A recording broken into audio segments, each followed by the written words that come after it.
नमस्कार दोस्तों, मैं दीपक शुक्ला आपका स्वागत करता हूं आपके अपने YouTube channel A to Z banking information पर।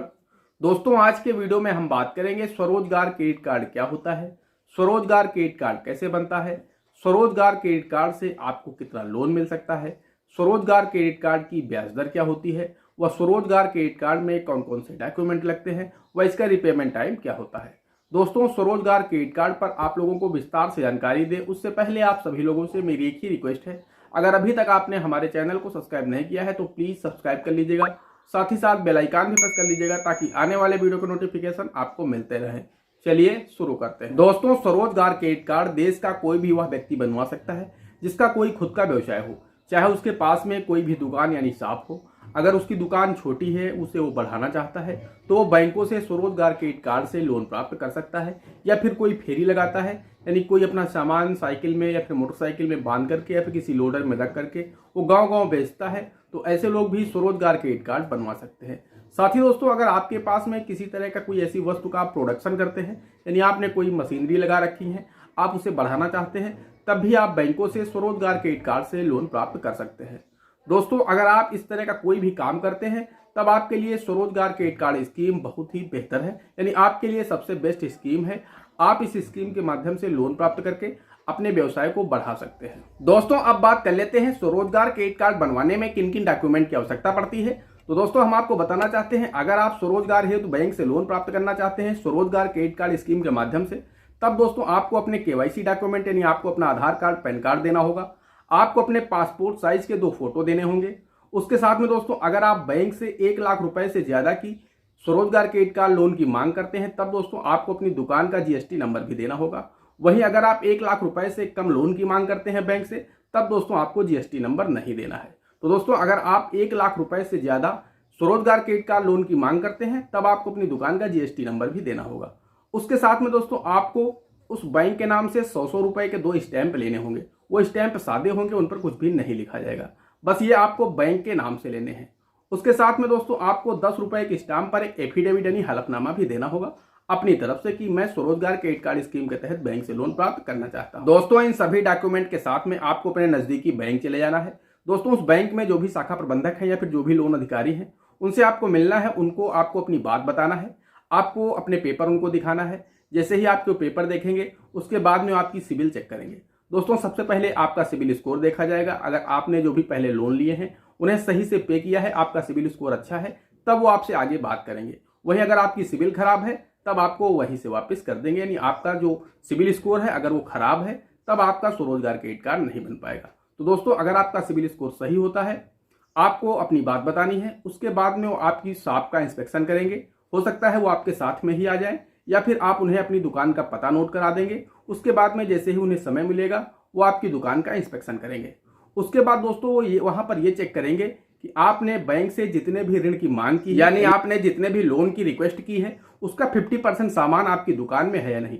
मान लीजिए आपने बैंक से स्वरोजगार क्रेडिट कार्ड स्कीम के माध्यम से 1 लाख रुपए की मांग करते हैं, तब दोस्तों वो आकर के देखेंगे कि आपकी दुकान में 50,000 रुपए का सामान है या नहीं, यानी जिससे जितना लोन आपने बैंक से अप्लाई किया है उससे आधा सामान आपकी दुकान में पहले से मौजूद होना चाहिए। तो कुल मिलाकर के, अगर आपने किसी मशीनरी के लिए आपने लोन के लिए आवेदन किया है, तो पहले से आपके पास कितनी मशीनरी है वो भी देखा जाएगा कि आप पहले से क्या कार्य करते हैं, आप उस कार्य में दक्ष हैं या नहीं हैं, आप उस कार्य को अच्छे से कर लेते हैं या नहीं कर लेते हैं, आपकी दुकान कैसी चलती है, आप हमारे लोन की EMI को टाइम पर पे कर पाएंगे या नहीं कर पाएंगे। वह आपकी दुकान देख करके अगर पूरी तरह से संतुष्ट होते हैं, तब वो आपको बैंक बुलाएंगे और बैंक में बुला करके आपकी एक स्वरोजगार क्रेडिट कार्ड की फाइल तैयार कर दी जाएगी और आपका लोन सैंक्शन कर दिया जाएगा। दोस्तों, बात करें इस लोन के रिपेमेंट टाइम की कि बैंक आपको इस लोन को चुकाने के लिए कितने दिन का समय देता है, तो दोस्तों हम आपको बताना चाहते हैं, स्वरोजगार क्रेडिट कार्ड लोन को चुकाने के लिए बैंक आपको 5 वर्ष का समय देते हैं। दोस्तों, इसमें आपको 2 ऑप्शन मिल जाते हैं। एक ऑप्शन होता है टर्म लोन के रूप में आप स्वरोजगार क्रेडिट कार्ड का लोन ले सकते हैं, और दूसरा ऑप्शन होता है आप इसे CC यानी कैश क्रेडिट के रूप में भी यह लोन प्राप्त कर सकते हैं। दोस्तों, मैं इन दोनों में आप लोगों को फर्क बता देता हूं। दोस्तों, जो टर्म लोन होता है, लोन उतना ही होता है। मान लीजिए आपने स्वरोजगार क्रेडिट कार्ड स्कीम के माध्यम से 1 लाख रुपए का लोन लिया। अब दोस्तों, आपका जो चुकौती समय मिला वो 5 वर्ष का है, लेकिन दोस्तों यहां पर आपकी 5 वर्ष की EMI बना दी जाती है कि आपको प्रतिमाह इतने रुपए की इंस्टॉलमेंट देनी है। 5 वर्ष में आपका पूरा लोन जमा हो जाएगा और आपका लोन बंद हो जाएगा। तो दोस्तों, ये होता है टर्म लोन, यानी आपको यह पैसा किस्तों में बैंक को अदा करना होता है। दोस्तों दूसरा जो मैंने आपको बताया सीसी यानी कैश क्रेडिट, दोस्तों इसमें क्या होता है कि आप मान लीजिए 1 लाख रुपए का स्वरोजगार क्रेडिट कार्ड स्कीम से पैसा बैंक से निकालते हैं।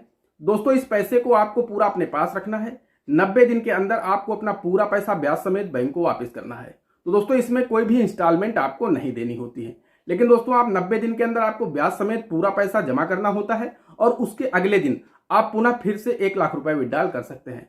दोस्तों इसी क्रम से आप 5 वर्ष तक इस लोन को यूज कर सकते हैं। आप बैंक से पूरा पैसा निकाल लीजिए, 3 महीने तक अपने पास रखिए, अपना व्यवसाय बढ़ाइए और 1 दिन के लिए बैंक जा करके आप ब्याज समेत पूरा पैसा जमा कर दीजिए और उसके अगले दिन आप उतना ही पैसा पुनः विड्रॉल कर सकते हैं। तो दोस्तों ये होता है कैश क्रेडिट। कैश क्रेडिट दोस्तों सेम केसीसी की तरह होता है।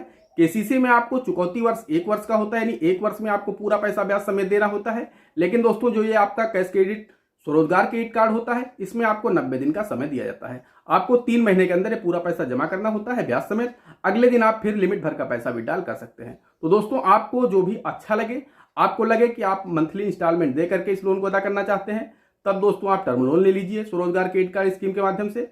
या फिर दोस्तों अगर आपको लगता है कि आपको पैसे की आवश्यकता पड़ेगी लेकिन आपको पैसा पुनः वापस मिल जाएगा 2-3 महीने में, तब दोस्तों आप सीसी लिमिट यानी कैश क्रेडिट स्कीम के माध्यम से भी स्वरोजगार क्रेडिट कार्ड स्कीम के माध्यम से लोन प्राप्त कर सकते हैं। दोस्तों बात करें इस लोन के ब्याज दर की कि स्वरोजगार क्रेडिट कार्ड स्कीम में आपको कितने प्रतिशत ब्याज वार्षिक देना होता है। तो दोस्तों हम आपको बताना चाहते हैं, अगर आप स्वरोजगार क्रेडिट कार्ड स्कीम के माध्यम से 50,000 से कम रुपए बैंक से लोन के रूप में लेते हैं, तब दोस्तों आपको इसमें 9% ब्याज वार्षिक यानी सालाना देना होता है। वहीं दोस्तों अगर आप 50,000 रुपए से ऊपर स्वरोजगार क्रेडिट कार्ड स्कीम के माध्यम से लोन प्राप्त करते हैं, तब दोस्तों आपको इसमें 11% ब्याज वार्षिक देना होता है। तो दोस्तों आप लोग समझ गए होंगे, 50,000 से नीचे अगर आप लोन लेते हैं तब आपको 9% ब्याज वार्षिक देना है। वहीं दोस्तों अगर आपका अमाउंट 50,000 से ऊपर है तब आपको 11% ब्याज वार्षिक देना होता है। दोस्तों आशा करता हूं आप लोगों को जानकारी पसंद आई होगी। अगर जानकारी पसंद आई हो तो प्लीज वीडियो को एक लाइक कर दीजिएगा। साथ ही साथ चैनल पर नए हैं, चैनल पर पहली बार आए हैं तो प्लीज चैनल को सब्सक्राइब जरूर कर दीजिएगा। दोस्तों आज के वीडियो में इतना ही, मिलते हैं अगले वीडियो में किसी अगले इंटरेस्टिंग टॉपिक के साथ। तब तक के लिए जय हिंद, जय भारत।